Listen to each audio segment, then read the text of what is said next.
మనకున్న అచ్చమైన తెలుగు దర్శకులు అతి కొద్ది మంది. వారిలో ఇంద్రగంటి మోహన్ కృష్ణ ఒకరు.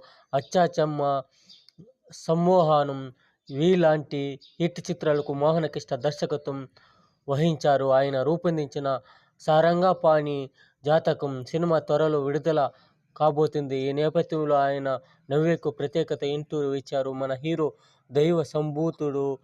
చాలా కాలం తర్వాత మళ్ళీ మహర్షి సినిమాతో ముందుకు వస్తున్నారు. కారణం ఏమిటి?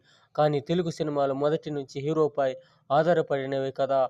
సినిమాకు రిలాక్స్ కావాలని వెళతారనేది తప్పుడు వాదన. సినిమా ఒక కళారూపం. ఇది మనసులో ఏదో ఒక అనుభూతిని కలగజేస్తుందని ఈ విధంగా